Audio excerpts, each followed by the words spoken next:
The desperate signal, the stars burned cold and silent above the ruined city. Towers once proud, now broken and smoking. The people of that world huddled in shattered shelters, their eyes fixed on the night sky. They knew no rescue was coming, not from their allies, not from the council that had sworn protection.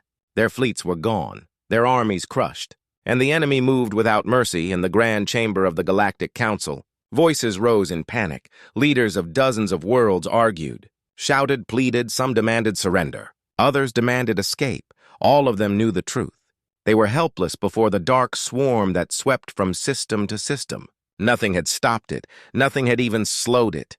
The Council had sent messages to every known species, to every corner of the galaxy. Each one a cry for help, yet silence answered. Old allies had turned away. Neighbors had closed their borders. Even the great empires dared not move. The swarm had broken them before. It would break them again, but the signal did not vanish. It traveled further than they ever imagined. It crossed dust clouds. It crossed dead space. It crossed the lonely stretch where few ever looked, until at last it reached a small blue world on Earth, deep within a quiet station. An old technician leaned forward as his console lit up. The signal was weak, distorted, almost broken by distance. But the words were clear enough. "Help us, anyone, please," he called his commander, and soon the message was played again. This time in a great hall where military and civilian leaders sat. The room grew silent. Every word, every desperate cry echoed, and for a long moment no one spoke. Then a woman at the table whispered, "They are begging." Another man shook his head. "It is not our war, not our galaxy," but the commander stood, his eyes hard. "We know what it means to be abandoned," he said. "We know what it means when no one comes. If we turn away now, then what are we?" Others argued. They spoke of danger, of cost, of the unknown enemy. But the voices of caution were drowned by something stronger. Humanity's memory. Their long history of wars, of loss, of rising again when no one else would rise. The Council of Earth voted, and the decision was simple. They would answer far across the galaxy. In a hidden council chamber, alien leaders sat in despair. They whispered of worlds falling. Of fleets destroyed, they spoke of the end. None of them noticed the alert flashing at the edge of their table. A voice broke through, distorted, rough but clear enough. "This is Earth Command. We have received your message, and we are coming." The chamber fell silent. The leaders stared at one another. Many had forgotten the name. Earth, a small world on the edge of the spiral. Primitive, unworthy of notice. Surely this was a mistake. But the signal repeated, "This is Earth Command. You are not alone." On broken worlds, survivors lifted their heads. They heard the promise carried through the stars. Some laughed bitterly, some wept, others dared to hope. And in the darkness where the swarm gathered, a new sound stirred, the engines of human warships igniting, fleets that had waited too long in silence, rising now with thunder and fury. The galaxy had begged for help, and at last, help had come. The forgotten planet answers. The first human fleet rose slowly from orbit. Ships shaped not for beauty but for survival, their dark hulls scarred by old battles, their engines burning with a steady light. These were not vessels built for show. They were built to endure, to fight, to win. In the command ship's bridge, men and women stood at their stations, calm, focused, their voices low but steady. Every order carried the weight of centuries. Humanity had learned war in ways few others understood. They had fought each other. They had fought hunger. They had fought extinction. And each time they survived.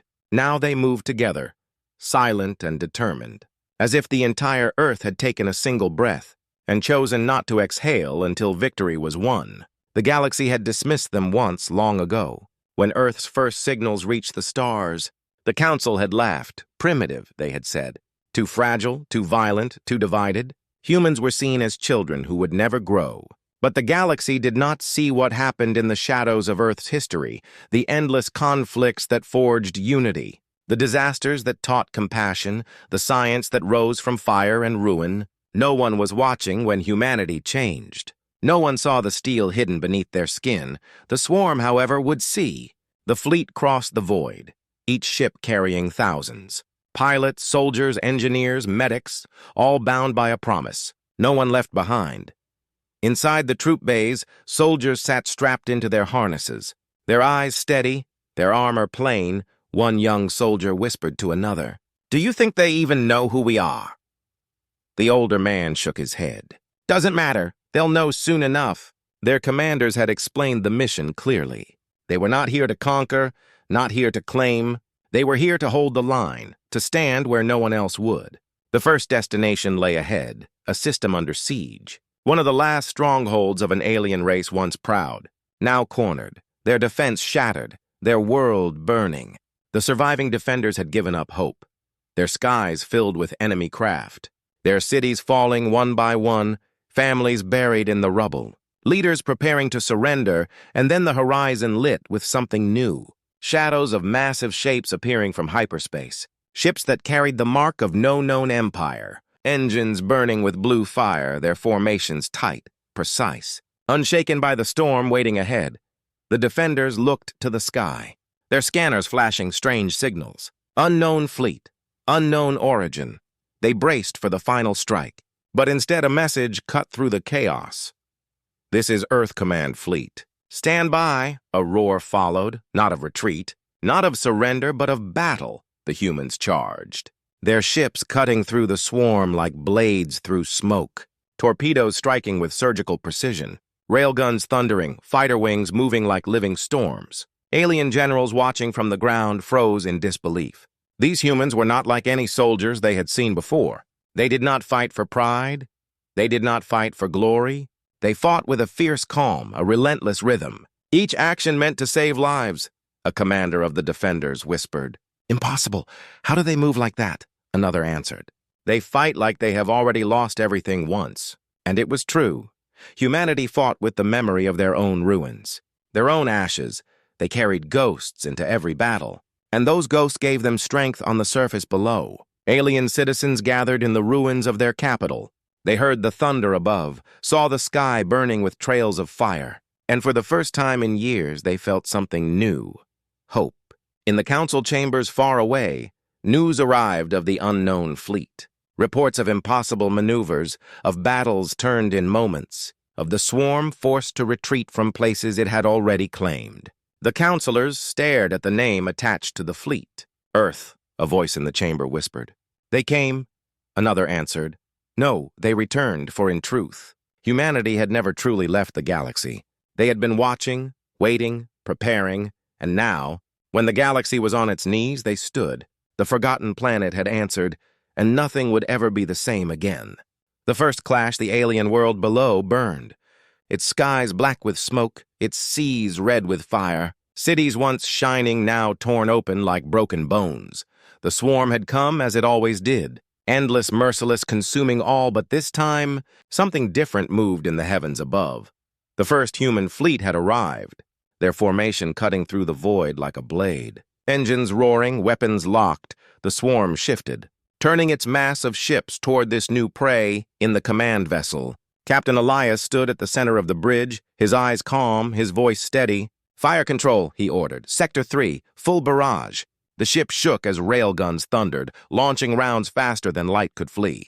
The first wave of enemy craft burst apart.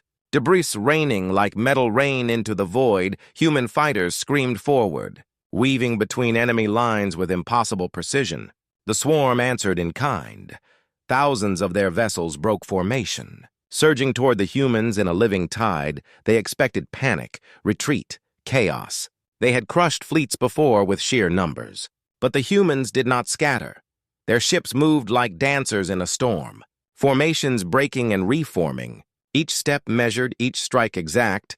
They fought not like an empire, but like survivors who knew no other choice but to endure. From the surface, alien eyes watched the battle above, their hearts sinking and rising with every burst of fire.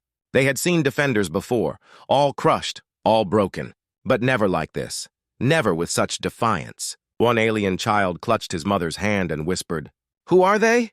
She answered with trembling lips, "I don't know, but they fight for us," in the troop bay of one human dropship. Soldiers sat in silence as the vessel shook from near hits, their commander's voice cut through. "Remember the mission, we hold the ground, we give them hope no matter what." The hatch opened, fire and smoke rushing in. The soldiers stormed out, boots hitting shattered streets, weapons raised. The swarm had reached the ground already, twisted creatures crawling over ruins, their claws slicing through stone. The first clash on the surface began, humans charging headlong, their rifles spitting fire, their armor dented but unbroken. Grenades flashing, the swarm shrieked, turning to meet this new enemy, and for the first time, they faltered. The swarm had faced armies that fought with fear, with hesitation, but these humans fought differently. They moved in pairs, covering one another, pulling the wounded back, pushing forward again, never leaving a fallen comrade, never giving an inch. An alien general, hidden in the last bunker, stared at his screen as the feeds poured in. He whispered, "They fight like they belong to this world." His advisor shook his head. "No, they fight like they belong to every world." Above, the fleet pressed deeper, human frigates tearing through enemy carriers, bombers plunging into the thickest swarms, sacrificing themselves to clear paths for others.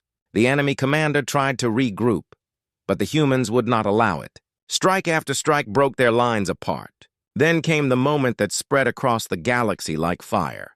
A massive swarm ship descended toward the surface, its shadow covering half a city, weapons primed to erase everything below. The alien defenders screamed in despair, but before the giant vessel could strike, a single human cruiser moved forward, its weapons flaring at maximum, its engines burning until the hull began to melt.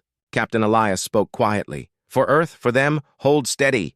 The cruiser rammed the swarm ship head-on, the explosion tearing the sky apart. Light brighter than the sun washing over the ruins, the swarm vessel split open. Falling in pieces, cheers rose from bunkers, from ruined towers, from alien soldiers who had lost hope hours ago.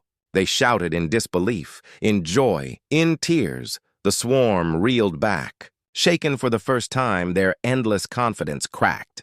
They had seen sacrifice before, but not like this. Not so deliberate, not so human. In the command chamber of the alien council far away, messages poured in. Humans have landed. Humans have held the line. Humans have broken the swarm. The counselors sat in silence, their voices caught in their throats. The name repeated again and again. Humans, and on the burning world, amid ash and smoke, a battered alien soldier fell to his knees, his eyes to the sky where human ships still fought. And he whispered, "We are not alone anymore."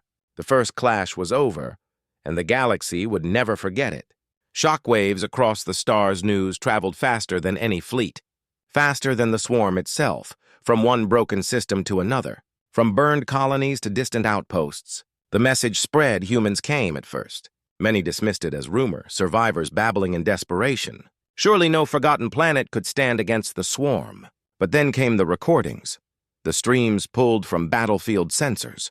They showed human ships holding formation against impossible odds, showed their cruisers cutting through vessels 3 times their size, showed soldiers in battered armor dragging the wounded, alien and human alike, out of the fire, never retreating, never abandoning anyone. In the streets of refugee camps, the stories were told again and again. One alien mother whispered to her son, "They fought for us, strangers, but they fought for us." Leaders of great empires sat in silent chambers, watching the same images uneasy. They had dismissed Earth as primitive. Yet these recordings showed discipline, technology, and something far more dangerous, unity. For humans were not fighting as separate nations. They moved as one, every order linked, every sacrifice shared. An old emperor muttered, "They have learned what we have forgotten." The swarm, too, felt the shock. Their scouts brought back fragments of blackened wreckage, pieces of their own broken warships. The command nodes hissed and screamed, not understanding, not believing. They had never been forced to hesitate before. But now they hesitated, back on the saved world. The survivors rebuilt slowly. They painted strange symbols on their walls, crude images of human soldiers standing tall, weapons raised. Beneath those images, they scrawled one word in their own tongue. Saviors, alien generals who had hidden in bunkers now sent messages, not of surrender but of alliance, their words trembling. "Humanity, we owe you everything." In the chambers of the Galactic Council, chaos turned to something else: curiosity, fear, hope. Some demanded immediate contact, others demanded investigation. A few whispered of danger. If humans could fight the swarm, then humans could also overthrow the council. But the fear was silenced by one truth. Without humans, there would be no council left. In the barracks of the human fleet, soldiers rested in silence. Exhausted, bruised, but proud, they spoke quietly of what they had seen, of alien children waving at them from the rubble, of broken armies rising again when they realized they were not alone. A young medic whispered, "They look at us like we are legends." Her commander answered, "No, not legends. Just the ones who refused to run. The next battles came quickly." The swarm moved to test the humans again, striking a distant colony, believing the first clash a fluke. But when they arrived, the humans were already there, their fleets waiting, their guns silent until the swarm crossed the line. Then the void burned again. Victory after victory spread through the stars. Small, fragile, costly, but victories nonetheless. Aliens who once mocked humanity now sent envoys desperate to join their side. One counselor stood before a crowd and shouted, "We called them savages, we called them children, but they are the only ones who stood when we all fell." The galaxy trembled, not just with fear of the swarm, but with the rising echo of a new truth. Humanity had become the axis around which the war now turned, and the swarm, for the first time in countless generations, faced something it could not consume on the human flagship. Captain Elias looked out across the stars, his voice low as he spoke to his officers. "The galaxy is watching us now, every step, every choice. If we fail, they fall with us. If we hold, they rise with us." No one argued. They all understood far away on a world still burning. An alien child carved a crude figure into stone, a figure of a human holding a torch high. She whispered as she worked, "They brought light." And across countless systems, across camps and ruins and halls of power, the same thought grew. The galaxy had begged for help, and humanity had answered. But now, humanity was becoming something more.